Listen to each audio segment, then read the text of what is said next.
Chandrayaan-3 mission को लेकर इसरो की तरफ से एक और बड़ी खबर सामने आई है। रोवर प्रज्ञान लैंडर विक्रम से अलग हो गया है। रोवर प्रज्ञान ने चंद्रमा की सतह पर चहलकदमी की है। नेहरू तारामंडल में वैज्ञानिक प्रेरणा चंद्रा ने चंद्रयान-3 के मॉड्यूल के जरिए बताया है कि चंद्रमा की सतह पर रोवर प्रज्ञान अब कैसे काम करने वाला है। चंद्रयान-3 और भारत ने रच दिया है इतिहास और इसी के साथ कामकाज भी शुरू हो गया है। लैंडर विक्रम से निकलने के बाद जो रोवर प्रज्ञान है उसने अपनी चहलकदमी शुरू कर दी है चंद्रमा की सतह पर और इसी के साथ तस्वीरें और वीडियो भेजने का सिलसिला भी शुरू हो गया है।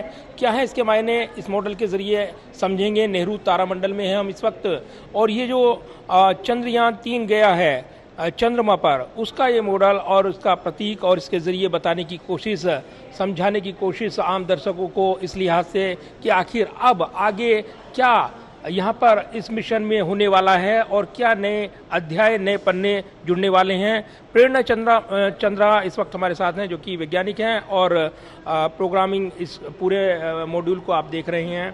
कैसे अब काम करेगा रोवर प्रज्ञान? जी बिल्कुल, जैसे कल हमने सफलता से लैंडिंग कर दी, जो बहुत ही एक हिस्टोरिक मोमेंट था पूरे भारत के इतिहास के लिए।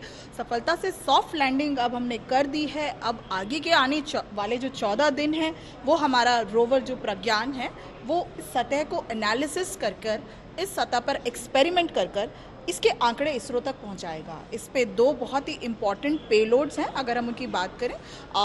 एक है एक्स्ट्रा APXS एंड LIBS। ये दोनों ही पेलोड्स हैं जो ये सतह का एनालिसिस करेंगे, डीप स्टडीज़ करेंगे, जिससे ये वहाँ की मिट्टी की कॉम्पोजिशन को, जो चंद्रमा की सतह की मिट्टी की कॉम्पोजिशन है उसको, उसका एनालिसिस, साथ ही साथ उसकी मिनरलोजी, किस तरीके के खनिज वहाँ पर उपलब्ध हैं और वहाँ का टेम्परेचर, सेस्मिक कंडीशंस वहाँ पर कैसी हैं और वातावरण कैसा है, जैसे इम्पॉर्टेंट एनालिसिस एक्सपेरिमेंट कर 14 दिन में ये सारा डाटा जो है वो इसरो तक पहुंचाएंगे।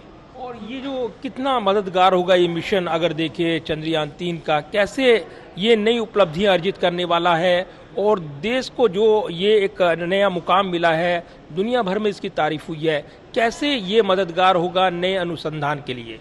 जी बिल्कुल, पहले तो ये जो चंद्रमा का जो भाग है साउथ पोल, इसमें अभी तक कोई देश नहीं उतरा है, तो डेफिनेटली ये साउथ पोल को समझने के लिए ऐसे आंकड़े लेके आएगा जो बाकी देश इस्तेमाल कर और एनालिसिस कर सकते हैं। जब इस तरीके के कोई अनुसंधान होते हैं तो डेफिनेटली उसमें एक कंपटीशन आता है, लेकिन वो कंपटीशन बहुत ही हेल्दी कंपटीशन होता है।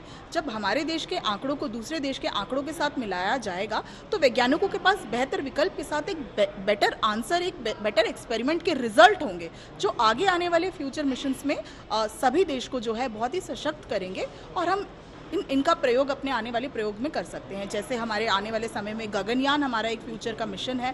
साथ ही साथ इसरो जो है चंद्रमा को बेस कैंप बनाकर एक्सोप्लैनेट की सर्च में भी इस्तेमाल में लाना चाहता है। तो ये चंद्रमा को समझने में, चंद्रमा के इस सतह के साथ पूरे चंद्रमा की फॉर्मेशन को समझने में हमारे लिए बहुत ही मददगार होगा। और कल हमने देखा है देश के प्रधानमंत्री ने जब अपना संबोधन दिया तो अगले मिशन का जिक्र उन्होंने किया। वो क्या इसके लिए मददगार होगा ये मिशन जो कामयाबी के साथ सॉफ्ट लैंडिंग हुई है और साउथ पोल पर जो भारत ने चंद्रयान भेजा है, ऐसा करने वाला पहला देश बन गया है, इसकी उपलब्धि दुनिया भर में चर्चाएं हैं। जी बिल्कुल, देखिए पहले तो सॉफ्ट लैंडिंग करने वाले केवल 3 देश थे।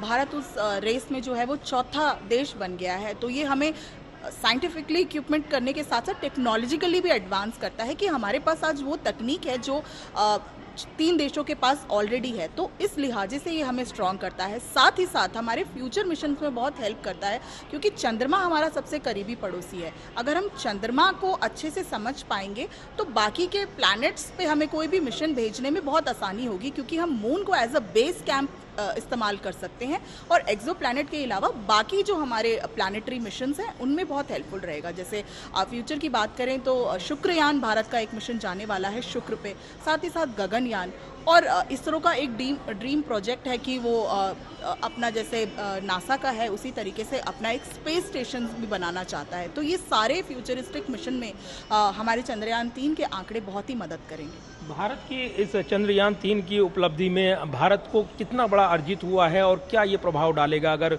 वैश्विक स्तर पर इसके मायने ढूंढे जाएं? आम दर्शक अगर इसको समझे तो कैसे एक्सप्लेन करेंगे हम?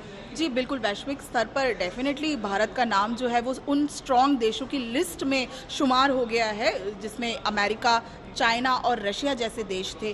तो भारत भी अब उन देशों में शुमार हो गया है जो इस तरीके की टेक्नोलॉजिकल सपोर्ट रखता है, साथ ही साथ वो दिमाग रखता है जो इस तरीके के फ्यूचर में मिशंस जो भेजने के लिए रखता है। तो भारत का दमखम अब सारे देश जानते हैं कि हमारे साइंटिस्ट जो हमारे वैज्ञानिक हैं वो किस तरह से इन मिशंस पे काम करते हैं। साथ ही साथ अगर हम बात करें तो भारत ये टेक्नोलॉजी जो है वो दूसरे देश जिनके पास इस तरीके की सुविधा नहीं है उनके साथ भी साझा कर सकता है, जिससे हमारा देश इकोनॉमिकली भी बहुत स्ट्रांग होगा। तो हम ये तकनीकों का इस्तेमाल कर भारत को हर स्तर पर, वैज्ञानिक स्तर पर, ग्लोबली और इकोनॉमिकली भी स्ट्रांग करेंगे।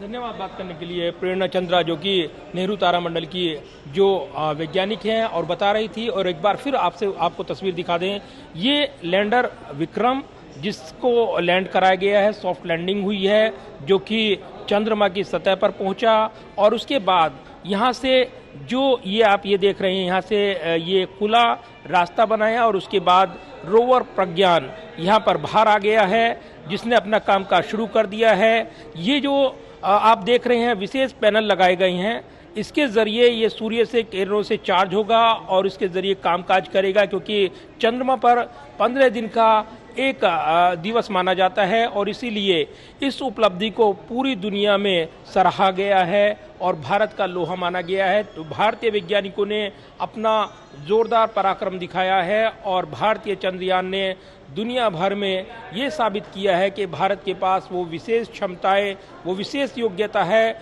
जो उसको एक नई कतार में खड़ा करती हैं। और भारत साउथ पोल में सॉफ्ट लैंडिंग कराने के बाद चंद्रयान की पहला देश भी बन गया है।